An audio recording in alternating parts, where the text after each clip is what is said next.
Now I know that your 2020 has not gone as planned. Nobody's has. This whole year has just been crazy, and I don't know about you, but I am so ready to just start 2020 over. And so today I thought I would take you along. I'm going to use my two favorite planners and just plan 2020 over again. I'm going to pretend as if the first half of the year didn't even happen, and using these incredible planners, I'm going to take you with me today and show you how I'm going to plan out the rest of 2020 so that it can be as great as it can be. So welcome back to my channel if you are new. I'm Amber with Solutions for Simplicity. I am a huge proponent of planning, and so I will link above and in the description the videos where I show you how I plan my life and why I love these two planners so much. You can also check out this other video that walks you through some of my top planning tips for 2020 that, even though I made that video in December, they still hold true for, the year now that we're in it. I really do think that planning is so important, and as a busy working mom, it's really the only way that I keep a semi-handle on my life. Nobody could have predicted COVID. Nobody could have expected that our lives would have gotten thrown so off track by quarantine and everything that the last few months have brought. But I am just sort of taking that deep breath now, and even though the future is still really uncertain, I'm a firm believer that we can adapt, that we can evolve, and that it's time to pick up the pieces of our former plans to now move on and figure out how we're going to proceed from here on out. So I know you might think I'm crazy, but I've mentioned before why I use two planners, and I definitely have my favorites. I am a big fan of the Tools for Wisdom planner that I'll show you in a minute, and Brendon Burchard's High Performance planner. I use both of these simultaneously, although my planning really fell apart the last few months because things stopped going according to plan. And so I want to pick up the pieces today. I want to look back at where I thought I would be going and then really reassess what is right from here on out. If you are with me, if you are ready to start 2020 over, then give this video a big like and let's get going. So one of the things I love about this Tools for Wisdom planner is that everything is so nice and neatly organized. I am going to flip to July. Look at this. It's such a nice, clean, blank slate, and I really do feel like I'm starting 2020 over. Regardless of which planner you use, it's so helpful to think about your priorities and what you want to get out of the rest of 2020. I love that this planner separates things into personal versus work priorities, and then furthermore, it distinguishes between urgent and important things that are important and not urgent, and then obviously the things that are not important shouldn't even have a place on our schedule at this point.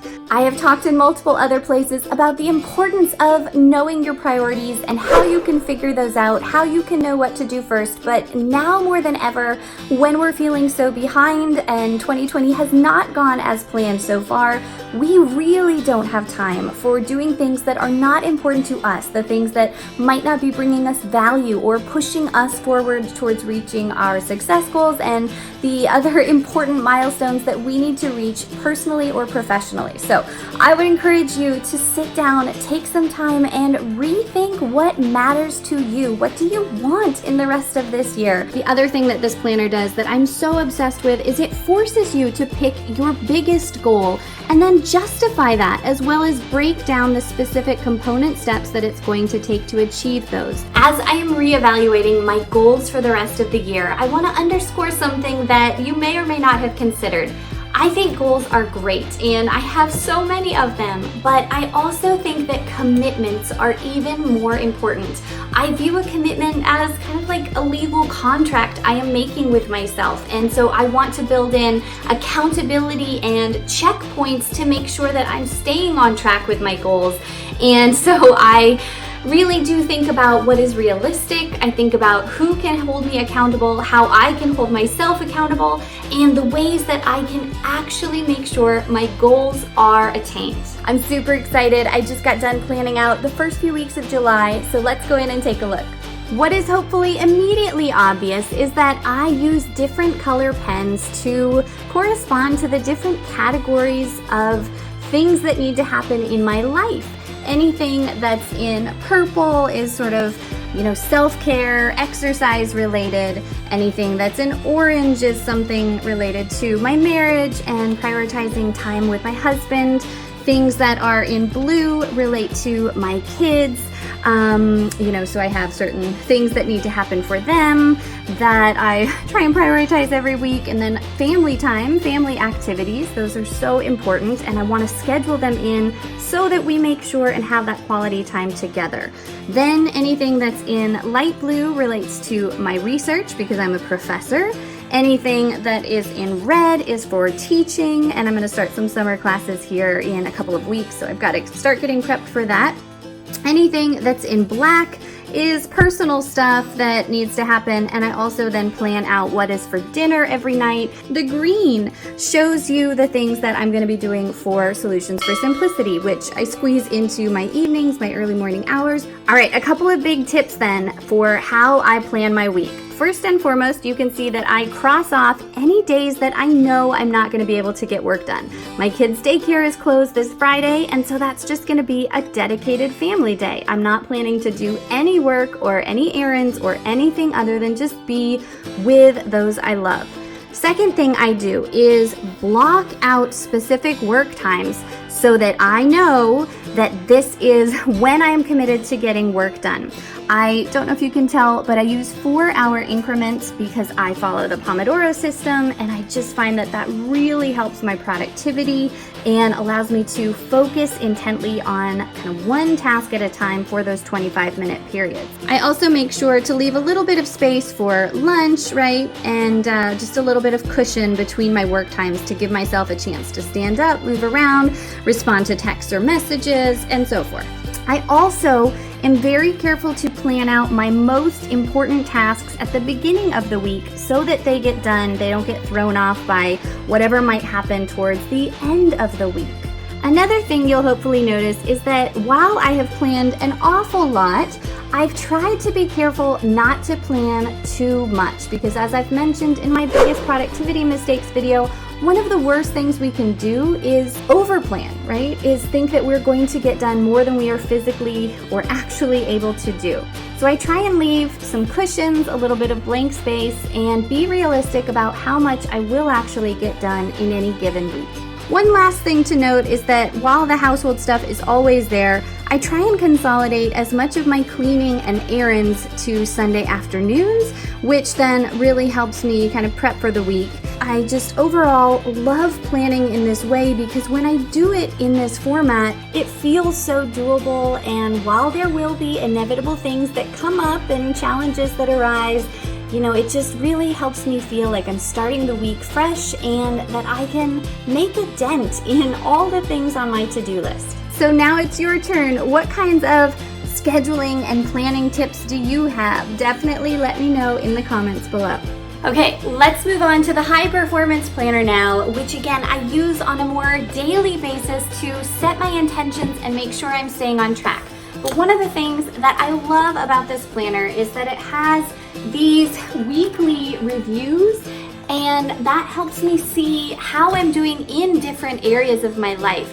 I haven't filled one of these out in quite a while, so I'm going to go ahead and do that now to just sort of set a baseline for where I'm at starting anew, and then I can't wait to track my progress every week as I do even better from here on out.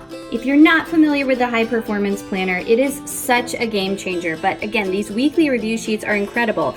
It really has you go through and think about what went well, what you could do better, what you've learned, and what you're gonna do to make your life better from here on out.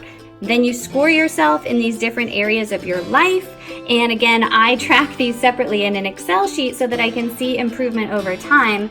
And then this particular page is just amazing. This is all by Brendan Burchard based on his book, High Performance Habits.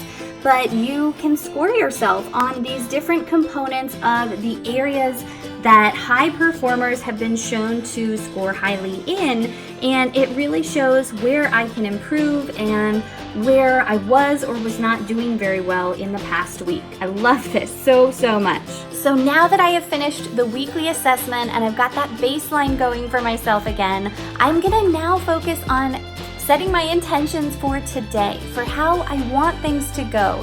And then from here on out, I'm gonna be back to getting up bright and early every morning and doing this first thing, because having that time to think about how I want the day to go, what is my most important task for the day, how I want to connect well with others, those are all essential parts of getting my mindset right so that I can really then do everything I need to do. All right, here's what the blank daily page looks like in the High Performance Planner. You always start out on the left side by getting your morning mindset right, and these questions are just brilliant. Brendon Burchard put so much thought into what we need to think about in order to then have a good, productive, fulfilling day. We can clarify our goals and priorities, the absolutely must get done tasks, the people we want to lead or connect with.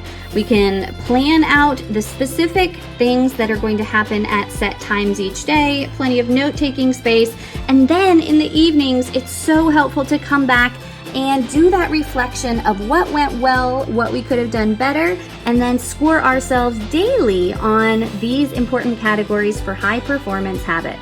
All right, I hope you found this video helpful. I hope that it has inspired you to think about how you want to plan out the rest of your 2020, no matter what comes, right? And if you're looking for even more planning inspiration, you can check out my ultimate guide to planning. I'll link that for you down in the description.